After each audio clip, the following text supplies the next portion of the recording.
Graças a Deus, nós louvamos a Deus por tudo que temos recebido da parte do Senhor até este momento.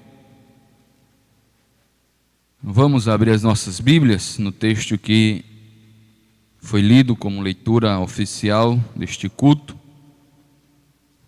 no lar, onde você está tendo a oportunidade, o privilégio de parar um pouco, cultuar Deus conosco, não apenas ficar assistindo, mas cultuar Deus conosco.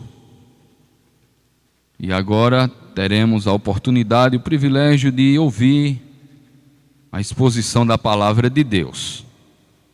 Temos lido um texto no livro do Apocalipse, capítulo 1, versículo 4 ao versículo 8. Antes de iniciar o estudo bíblico, nós já queremos louvar a Deus por cada família que está junto conosco, aí, através das redes sociais, cultuando a Deus. Nós aqui na Assembleia de Deus, Santa Rita, na Paraíba, que vizinho ao Teixeirão, através do nosso canal AD Santa Rita. Nós queremos louvar a Deus por cada família que está cultuando a Deus junto conosco. Minha família em particular, meus filhos, minha esposa, pai, mãe, irmão ali em Campina Grande, sempre está ligado. Toda a família, minha família ali em João Pessoa também, meus avós que já estão com a idade bem avançada, já com a saúde assim um tanto fragilizada, meus tios ali no cuidado, e estão sempre também cultuando a Deus conosco. Então, e todos os irmãos da zona rural, os irmãos das congregações aqui mais perto, sempre que nos encontram, estão sempre cultuando a Deus conosco. Então que Deus continue abençoando a todos em nome de Jesus. Então neste momento vamos estar refletindo na palavra de Deus, esse texto que temos lido, Apocalipse, capítulo 1, lemos a partir do versículo 4 até o versículo 8. Inicialmente, é preciso que a gente entenda, que o livro do Apocalipse, algumas pessoas têm muitas dificuldades até de ler o livro do Apocalipse. As pessoas acham uma leitura um tanto misteriosa, e algumas pessoas têm um temor de se aproximar, de ler o livro do Apocalipse. Mas na verdade, o nome Apocalipse por si só já nos revela o contrário, A palavra Apocalipse significa tirar o véu. Significa literalmente revelação, como está no versículo 1 do capítulo 1. Revelação de Jesus Cristo. Então, já contraria esse pensamento que é um livro secreto, que é um livro difícil de compreensão.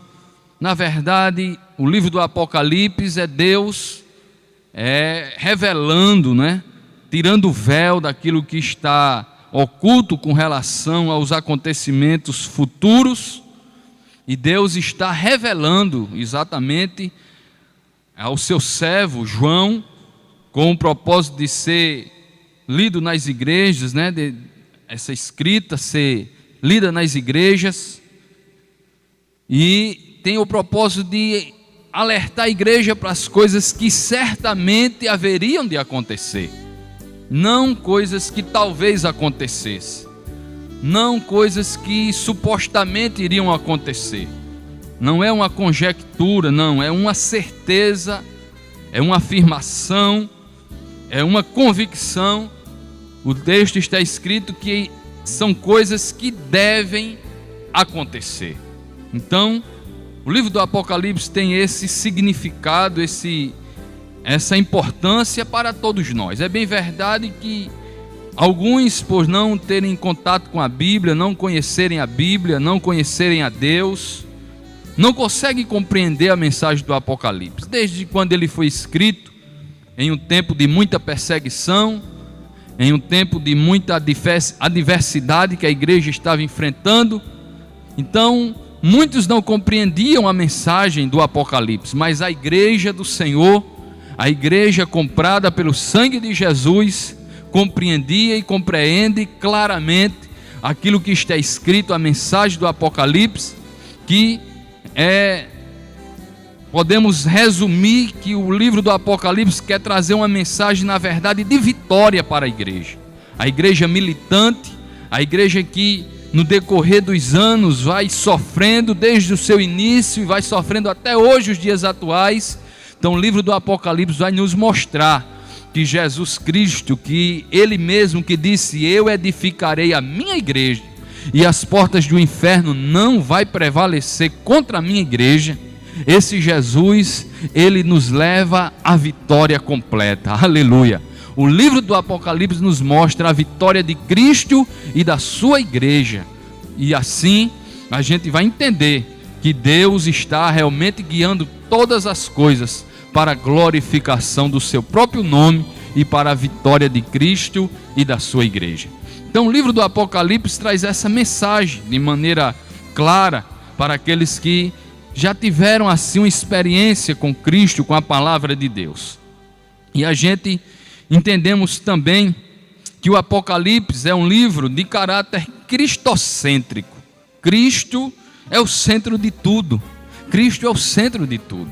A gente entende isso lendo os capítulos, né? Cada capítulo a gente vai ver a ação de Cristo, Filho de Deus, Jesus Cristo, aquele que venceu a morte, venceu o diabo e está realmente no controle de todas as coisas. Então, um livro cristocêntrico é um livro que tem Cristo como centro de todas as coisas. E a gente vai lendo esse livro, e aí quando chegamos aqui no capítulo 1, né, versículo 4, o texto que lemos, inicia a saudação e a doxologia, né? Aqui no livro do Apocalipse, saudação e doxologia. E a gente vai perceber que o versículo 4 inicia falando do escritor do Apocalipse, João. Quem era João? Quem foi João? Nós sabemos que João é aquele apóstolo que esteve com Jesus durante todo o seu ministério. E alguns afirmam que o Apocalipse, ele é um presente para João, devido à sua perseverança em permanecer com Jesus até os últimos instantes, ali no momento da crucificação. Foi para João que Jesus, ali na cruz do Calvário, olhou para ele e disse: homem, eis aí a tua mãe, falando da sua mãe, falando de Maria, e olhou para Maria e disse: mulher, eis aí o teu filho. A gente vai perceber que João esteve com Cristo em todos os momentos, e alguns afirmam, né, que o livro do Apocalipse é um presente, né, para João. Na verdade, João ele escreveu 3 literaturas do Novo Testamento. João escreveu o Evangelho de João, com o propósito de mostrar que os milagres que Jesus operou tinham uma importância e tinham um propósito, e o propósito era mostrar que Jesus é o Filho de Deus. É um evangelho assim de caráter apologético, que tinha esse propósito de mostrar a divindade de Jesus em um período em que a igreja já estava sendo atacada por muitos movimentos religiosos com muitas heresias, negando assim a divindade de Jesus. Então João escreve o seu evangelho para mostrar que Jesus é o Filho de Deus. João escreve também 3 cartas, com o propósito também de mostrar que a igreja, que os irmãos, eles tinham a vida eterna. A maior bênção da igreja não eram as coisas dessa vida, mas a maior bênção dos cristãos era eles entender que eles tinham a vida eterna. Isso aí a gente vai perceber nas cartas de João. A gente vai ver agora no Apocalipse que João escreve João recebe essa bênção, né, de Deus de escrever o livro do Apocalipse, mostrando que realmente Jesus e a igreja está caminhando para a vitória completa de todas as coisas. A história não está caminhando para uma tragédia final, não, mas a história caminha para a glorificação eterna do nome de Deus através da vitória de Cristo e da sua igreja. Então João é aquele discípulo que estava realmente ali, a Bíblia vai dizer que ele estava na ilha de Patmos, uma colônia prisional ali na Ásia Menor, no Mar Egeu, estava ali naquela ilha. Por quê? Por causa da pregação do Evangelho. Todos os outros apóstolos já haviam sido mortos pelo viés do martírio, todos os outros, só restava João, e agora ele foi lançado ali na ilha de Patmos, certamente para morrer, para ser esquecido, para ter a sua voz silenciada. Mas a gente vai perceber que ali Deus se revela de uma maneira gloriosa. Quando as portas aqui se fecham nessa terra, quando as saídas se fecham aqui, Deus sempre tem uma porta aberta no céu. É isso que a gente percebe. João está ali na ilha de Patmos e ali ele recebe a revelação do Apocalipse. Então João, está escrito aí no versículo 4, as 7 igrejas da província da Ásia. Que igrejas são essas? O versículo 11, seria muito bom se você aí na sua casa acompanhasse conosco com a sua Bíblia aberta. Estaremos lendo alguns versículos e o versículo 11 vai dizer que são essas igrejas. Está escrito aí que dizia, né? João ouviu uma voz que dizia: escreve num livro o que você vê e envia a estas 7 igrejas. Que igrejas? Éfeso, Esmirna, Pérgamo, Tiatira, Sardes, Filadélfia e Laodiceia. As 7 igrejas da Ásia.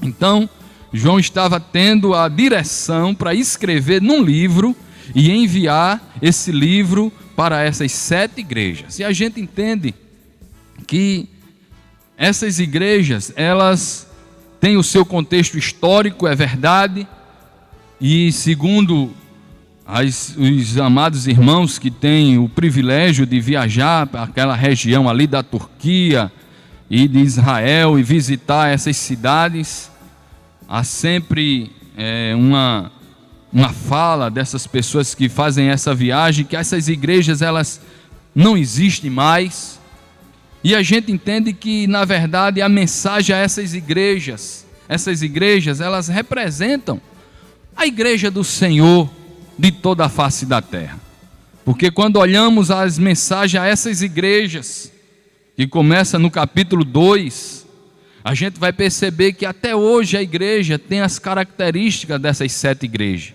A igreja atual, a igreja da atualidade, a igreja do Senhor, tem característica que existia naquelas 7 igrejas. Então é uma mensagem para todos nós. Todos nós precisamos atentar para essa mensagem que foi enviada por João através de Jesus Cristo. E João começa o versículo 4 dizendo assim: a vocês, graça e paz. Veja que coisa interessante. Em um período em que a igreja estava sofrendo, em que a igreja estava padecendo o martírio, Domiciano era o grande imperador que estava no poder nesse tempo, e esse Domiciano, ele é aquele primeiro imperador que abdicou para si o título de Senhor, de Deus. Ele desejava ser cultuado, adorado, reverenciado pelas pessoas, e a igreja já estava consciente, ensinada, vacinada, e não se curvava diante de outro Senhor, a não ser o Senhor Jesus Cristo. E diante desta realidade, a igreja começou a padecer uma grande perseguição, uma perseguição terrível. Muitos foram realmente martirizados nesse período, e nesse período de sofrimento, de perseguição, aí João, agora escrevendo às igrejas, conforme a direção de Jesus Cristo, João escreve: graça e paz a vocês, graça e paz. Graça é trazendo a memória daquilo que Jesus fez por nós, aquele favor imerecível, algo que nenhum de nós merecíamos, a graça do Senhor. Na verdade, nós merecíamos a ira de Deus, mas através de Jesus Cristo, a sua graça se manifestou, trazendo salvação a todos os homens. Então a graça é esse favor imerecível. Então João escreve dizendo graça e paz, quer dizer, em meio às turbulências, em meio às incompreensões, às perseguições, às privações, mas a igreja, ela desfruta da verdadeira paz. A igreja, ela pode estar em paz consigo mesmo, e em paz com o próximo, e em paz também com Deus Todo-Poderoso, porque a paz que Cristo nos oferece é uma paz diferente da paz que o mundo oferece. Jesus mesmo disse, João capítulo 14, versículo 27, está escrito lá: deixo-vos a paz, Jesus dizendo, a minha paz vos dou, não vos la dou como o mundo a dá. Quer dizer, o mundo tem uma certa paz, mas é uma paz circunstancial, é uma paz que depende das coisas, das situações, das condições. A paz que Jesus dá, ela é uma paz que ela ultrapassa as circunstâncias, é ultra circunstancial. Não precisamos estar tudo bem ao nosso redor para gozar da perfeita paz, não, porque a paz que nós temos não é as coisas, mas é uma pessoa. Que pessoa? É Jesus Cristo habitando no nosso ser, no nosso coração. Então a igreja, mesmo sendo perseguida, mas ela está guardada nessa graça, ela está debaixo da graça do Senhor. Ela sabe que mesmo que venha morrer, o seu corpo venha tombar aqui nessa terra, ela sabe que há um lugar reservado na glória com o Senhor Jesus. Ela está nesta graça, guardada por essa graça, e ela está também desfrutando dessa paz. Então a paz, ela é resultado dessa graça oferecida através de Jesus Cristo. Então João inicia dizendo a vocês, a igreja, as igrejas, a vocês, graça e paz. É a primeira observação aqui no versículo 4. E outra coisa que a gente vai perceber a partir deste momento, quando está escrito graça e paz da parte daquele que é, e que era, e que há de vir. Aí tem vírgula, e também dos 7 espíritos que estão diante do seu trono, isto é, diante do trono de Deus. Aí versículo 5, e de Jesus Cristo, que é a fiel testemunha, ou a testemunha fiel, o primogênito dentre os mortos, e o soberano dos reis da terra. Coisa interessante, a gente vai perceber aqui na saudação e na doxologia de João, que a Trindade, a Santíssima Trindade, está também guiando todas as coisas. Assim como estava lá no livro do Gênesis, a gente vai perceber a ação da Trindade Santa, desde lá do início, quando o livro do Gênesis inicia a sua narrativa. A gente vai perceber quando Deus vai criar o homem, a Bíblia diz que há como se fosse uma reunião solene, não é? Porque Deus, ele criou todas as coisas pela palavra do seu poder. Está escrito no primeiro capítulo do Gênesis, haja luz, e assim Deus iniciou a criação de todas as coisas. Mas no versículo 26, quando ele vai criar o homem, muda assim a narrativa. Está escrito lá: façamos o homem a nossa imagem e a nossa semelhança. Então agora está no plural: façamos o homem.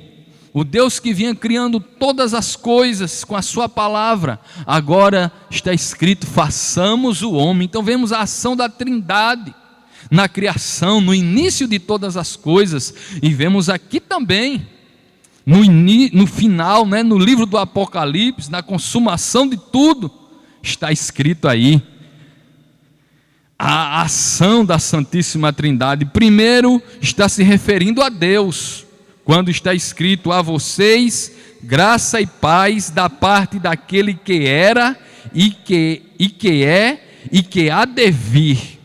Está se referindo a Deus, o Deus Todo-Poderoso. E também dos 7 Espíritos.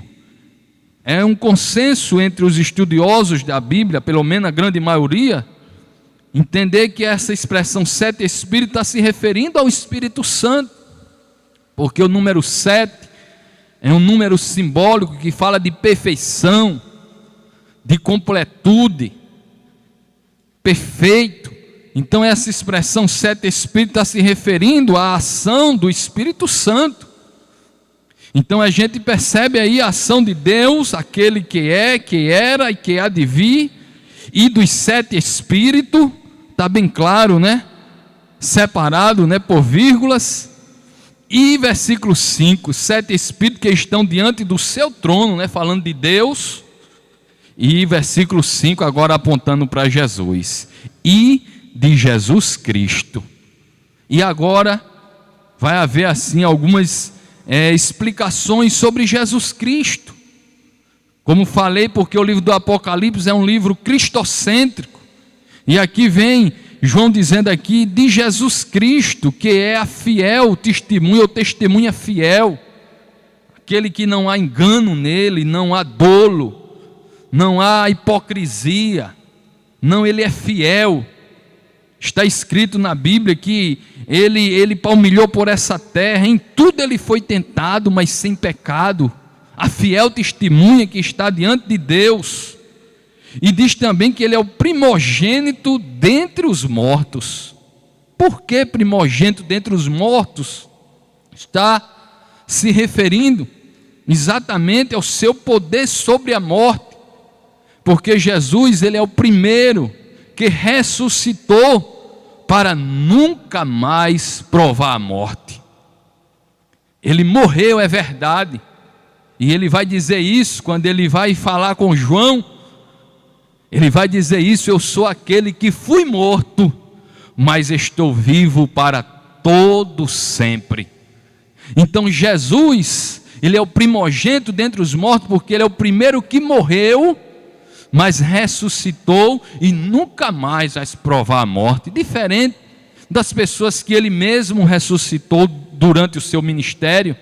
Jesus, durante o seu ministério, ressuscitou Lázaro, ressuscitou o filho da viúva de Naim, ressuscitou a filha de Jairo. Muitas pessoas também foram ressuscitadas, assim, algumas pessoas no Antigo Testamento, mas todos eles voltaram a morrer. Mas com Jesus é diferente. Ele morreu, mas ele ressuscitou, aleluia, para nunca mais voltar a morrer.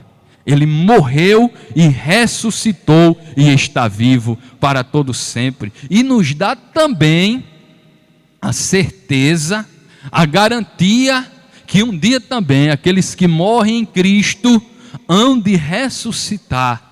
Aleluia, assim como ele ressuscitou para viver eternamente com ele.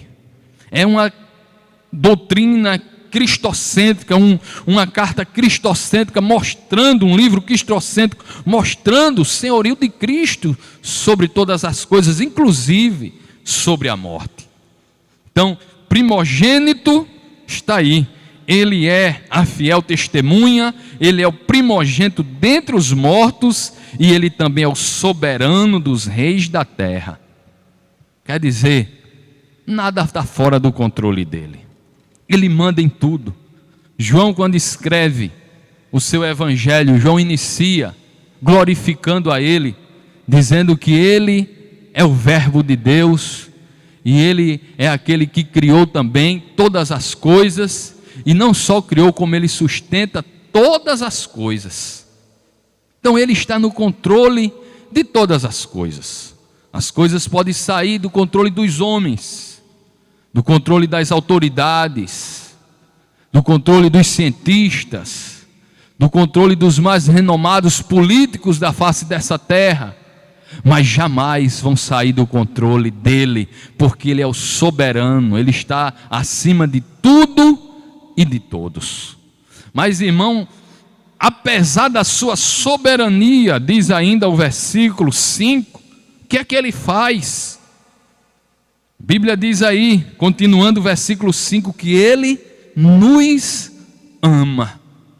Olha que coisa mais linda, coisa maravilhosa.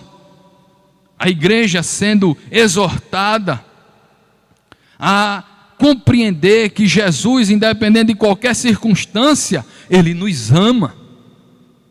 E o seu amor é um amor, em primeiro lugar, é um amor ilimitável. Não tem como medir, mensurar o amor do nosso amado Jesus Cristo.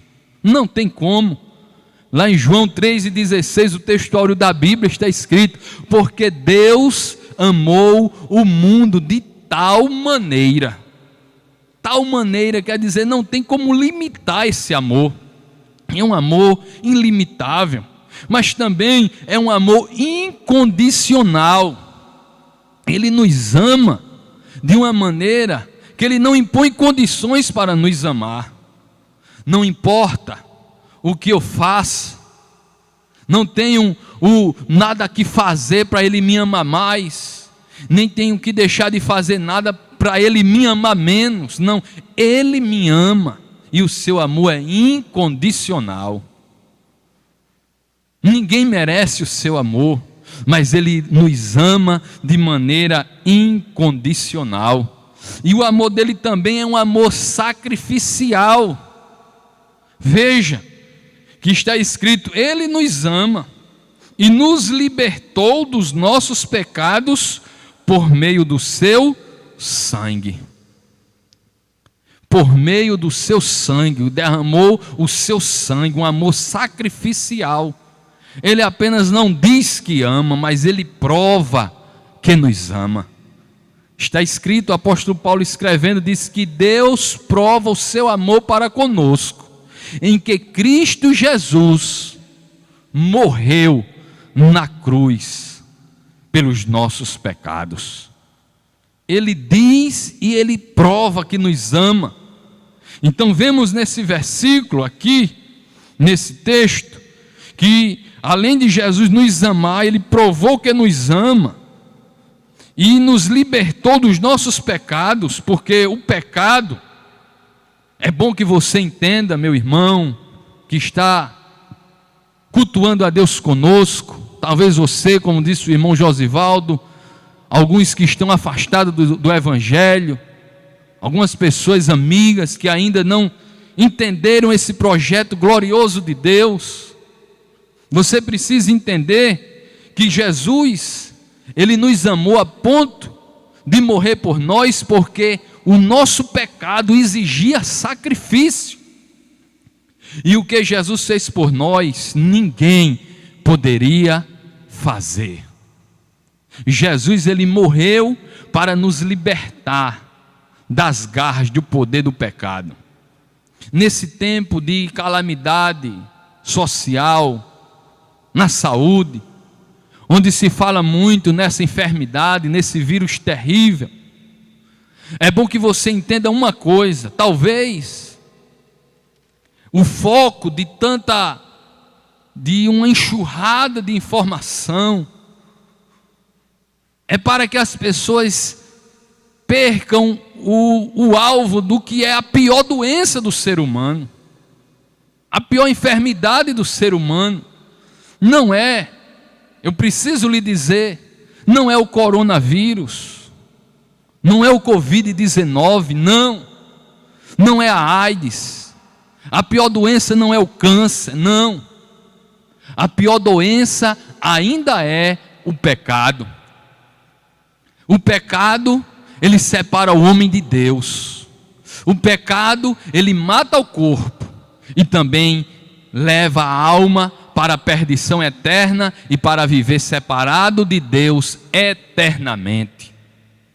É preciso que as pessoas estejam conscientes dessa realidade, porque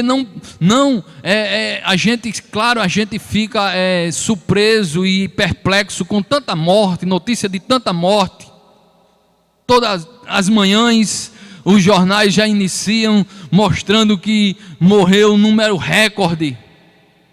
Mas a grande pergunta é: essas pessoas que estão morrendo, que estão fechando os seus olhos aqui para esta terra, estão abrindo os seus olhos aonde? Você já pensou nisso? Porque alguém diz que depois da morte tudo se acaba, mas isso não é o que a palavra de Deus diz. A questão não é morrer, a questão é onde essas pessoas estão abrindo os seus olhos na eternidade. Porque ainda que as religiões, cada uma tenha um ensino diferente com relação à vida após a morte, alguém vai dizer: não, mas depois da morte a alma vai para um lugar onde vai ser purgado os seus pecados e vai ter uma penitência e precisa de uma vela acesa. A Bíblia não diz isso. A Bíblia é muito clara, não existe meio termo. A Bíblia não diz que depois da morte a alma vai ficar vagando por aí e depois vai reencarnar em outro corpo de outra maneira. A Bíblia também não diz isso. A Bíblia é muito clara. Por quê? Porque Jesus já pagou o preço pela nossa libertação, para que quando a gente perder a nossa vida aqui terrena, fechar os olhos aqui, a gente possa partir na esperança da glória de Deus. Por isso que Ele nos amou, por isso que Ele foi até as últimas consequências. A Bíblia diz lá em João 13 que Ele nos amou até o fim. Ele morreu para nos libertar do poder do pecado. E o livro do Apocalipse, logo nesse início aqui, na doxologia, nessa saudação do apóstolo, ele já traz essa verdade à nossa memória, daquilo que Jesus fez por nós. Então, é bom que cada um possa se despertar e entender que a questão não é morrer, a questão é morrer na esperança da glória de Deus, porque a Bíblia diz que só existe dois caminhos, só existe dois caminhos depois da morte. A Bíblia diz que existe uma eternidade ao lado de Deus para sempre, mas também a Bíblia mostra que existe uma eternidade separada de Deus para sempre. E Deus, a Bíblia diz que Ele quer, o desejo dEle é que todos cheguem ao pleno conhecimento da verdade. Quem sabe tudo isso que está acontecendo não é para trazer um despertamento ao seu coração, aos nossos corações, dessa realidade? Então está aí a Bíblia mostrando o amor de Deus através de Jesus Cristo. Ele nos amou e nos libertou através do seu sacrifício. Veja a doutrina da expiação de Cristo aqui no livro do Apocalipse, porque Jesus, disse Pedro, é o Cordeiro de Deus que foi imolado desde a fundação do mundo. Jesus é o Cordeiro de Deus que tira o pecado do mundo. Há solução para esse vírus terrível chamado pecado. A solução é Jesus Cristo, porque Ele morreu para isso, derramou o sangue dele, diz aqui o texto que lemos, para nos salvar. Então, atentemos para esta verdade, nesse tempo de tanta morte, de tanta calamidade. Às vezes as pessoas perdem o foco e acha que a pior doença é essa que está sendo propagada, quando na verdade outras doenças já matou muito mais do que essa e está matando até hoje. Mas o crente que está com a Bíblia na mão, você que está ouvindo a palavra de Deus, ainda que você não seja evangélico, precisa entender que a pior doença é o pecado. Mas no mesmo versículo que fala da doença, já fala da cura.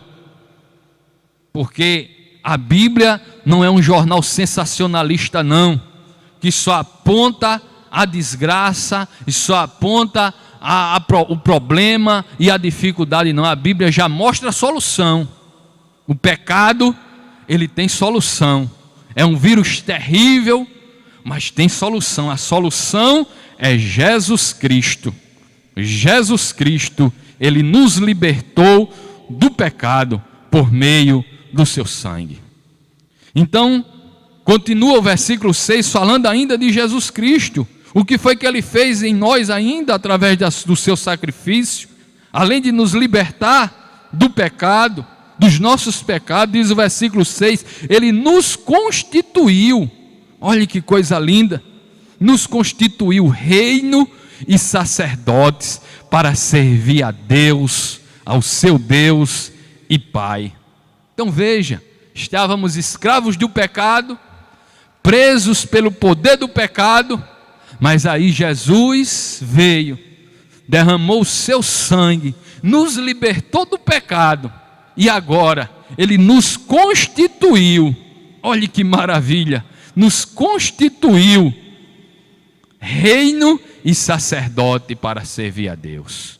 Quer dizer, aquelas bênçãos destinadas à nação de Israel, que está lá no livro de Levítico, aquela aliança que Deus fez com aquele povo, queria que aquele povo fosse uma nação separada, uma nação santa, um sacerdócio, quer dizer, estivesse diante de Deus em oferecendo orações, clamor por todas as outras nações, porque esse era o trabalho do sacerdote, era estar diante de Deus, orando pelo povo, intercedendo pelo povo.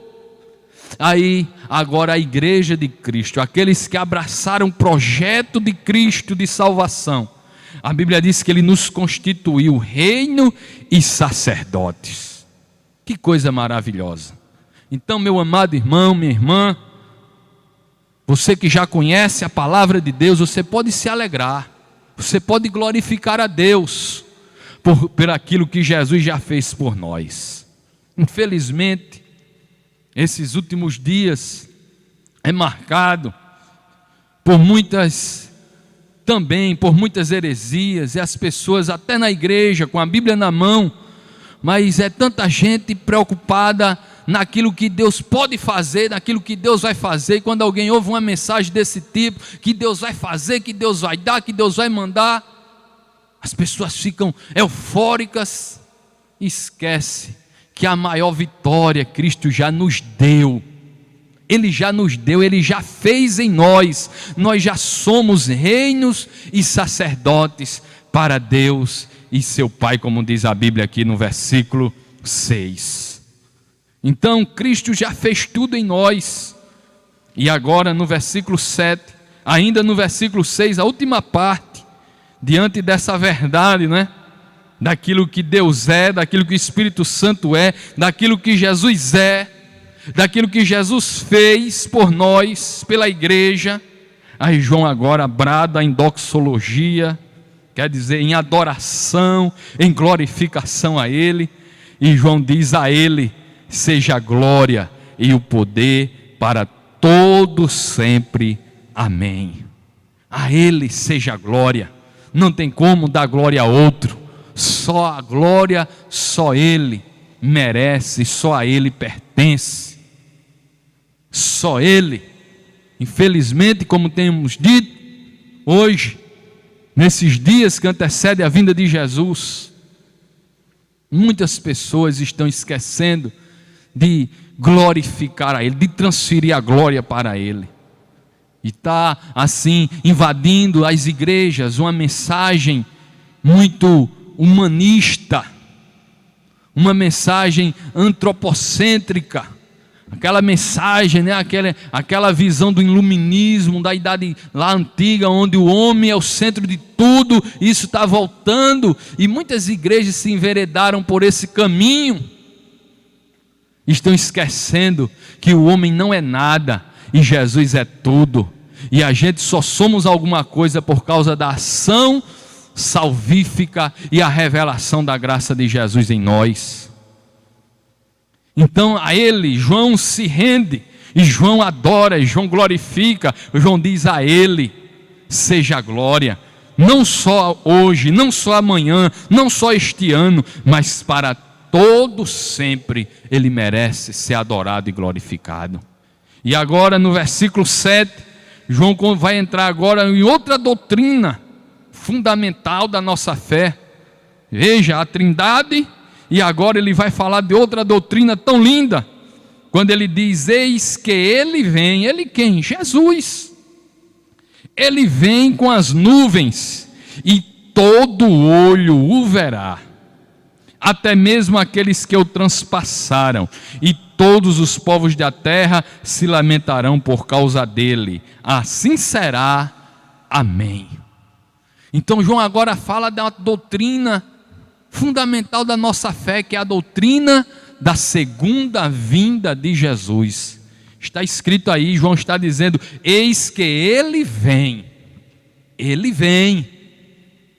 E é interessante a gente pensar na doutrina, nessa doutrina tão gloriosa da igreja do Senhor, da vinda de Jesus Cristo, porque é preciso que as pessoas entendam que a vinda de Jesus Cristo, a segunda vinda de Jesus Cristo, ela é proclamada mais do que a doutrina da primeira vinda de Jesus no Antigo Testamento.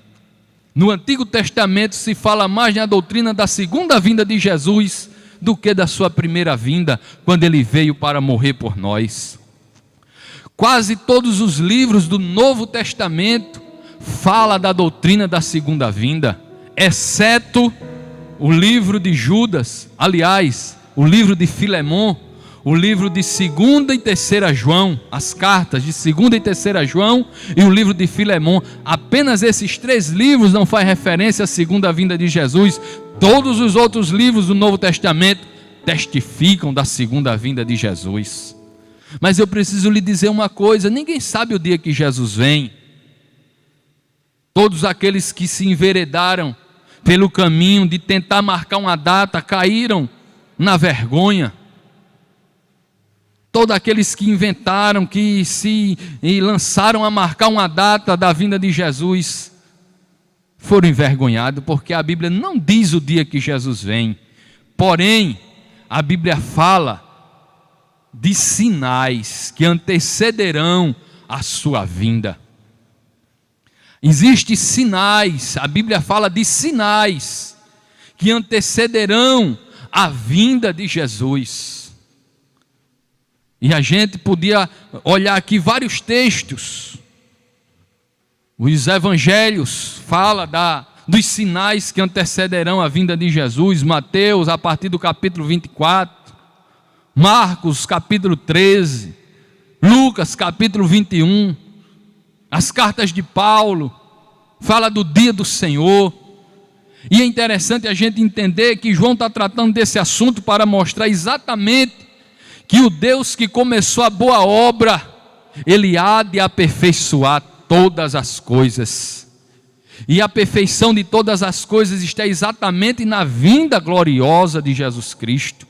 É o ponto culminante da profecia bíblica, da revelação profética, do cumprimento cabal. É exatamente o retorno glorioso de Jesus Cristo. Lá no livro de Atos, capítulo 1, quando Jesus está sendo assunto aos céus, depois de cumprir a obra da redenção, de morrer, de ressuscitar, ele agora está subindo. E a Bíblia diz que os discípulos estão olhando para cima, quando de repente 2 varões se apresentam e diz: varões galileus, por que estáis olhando para cima? Esse Jesus, que dentre vós foi recebido em cima, ele certamente há de voltar. Então a vinda de Jesus, ela é certa, é o cumprimento de todas as coisas. Agora é preciso que você entenda que esse dia, ele é precedido por sinais. Os sinais estão em toda a Bíblia. Jesus vai voltar.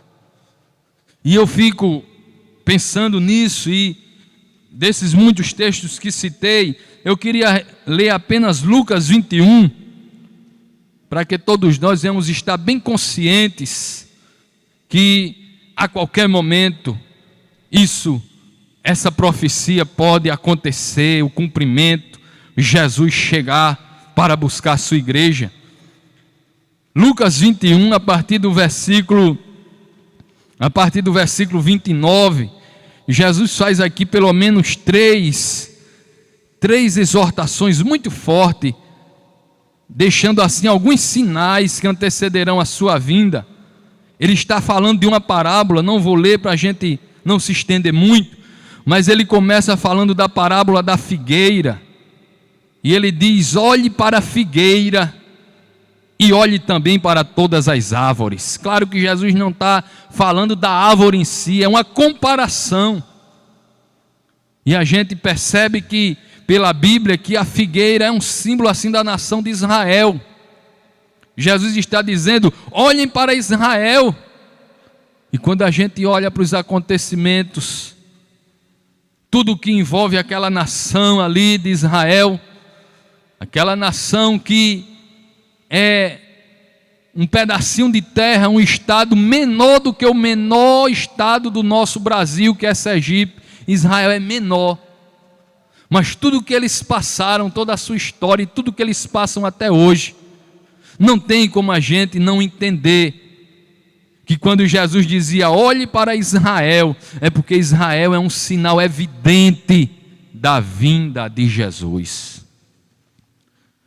Tudo o que acontece, cumprimento das profecias, mas Jesus também dizia: olhai também para todas as árvores.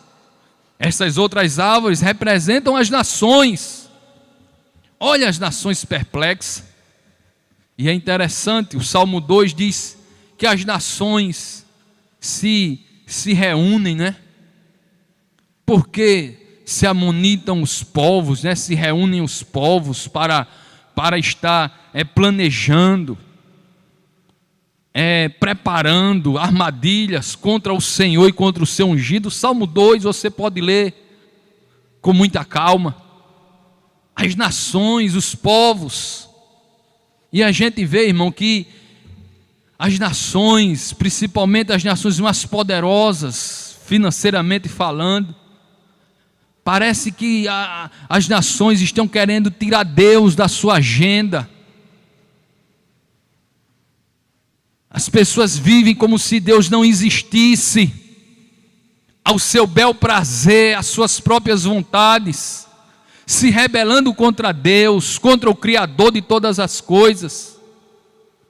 E Jesus disse: olhe para as nações, olhe para Israel e olhe também para as nações, para as outras árvores, para as outras nações. Mas no versículo 34, tem outra advertência. Jesus diz: olhem para você mesmo, olhai por vós mesmo, cada um olhe para você mesmo. Então, sinais da vinda de Jesus. Por que olhai para você mesmo? Aí está escrito no versículo 34, para que não sobrecarregue, para o seu coração não se sobrecarregar de libertinagem. Olha aí, tenha cuidado. E a gente vê que a libertinagem é grande nessa nação.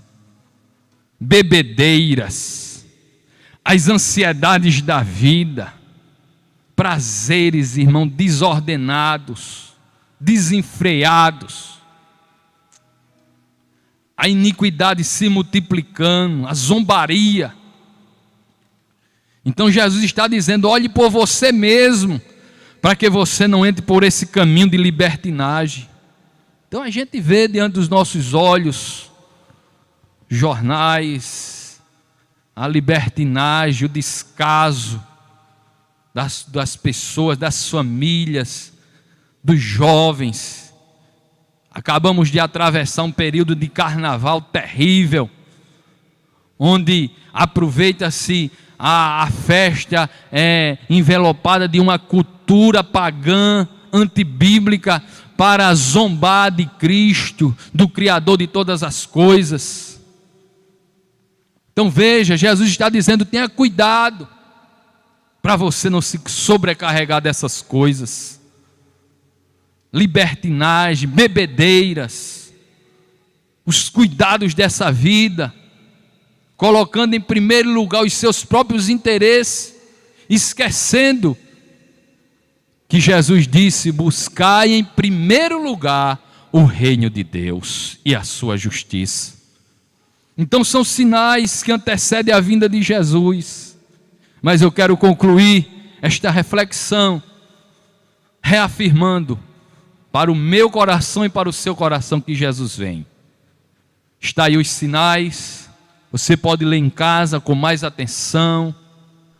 E tem um hino que a gente canta, não sei se o nosso amado irmão pode cantar depois, o hino 70, que diz: tudo nos mostra que Cristo já volta. Tudo nos mostra, os sinais estão evidentes. Está escrito aqui no livro do Apocalipse: ele vem. E eu quero concluir dizendo que ele vem com 2 propósitos. Primeiro, ele vem para galardoar a sua igreja, os fiéis. Mas ele vem também para punir toda a impiedade do homem que se rebela contra Deus e contra a sua palavra. Ele vem para galardoar. A Bíblia diz, meu amado irmão, que todo o nosso trabalho ele não é vão no Senhor.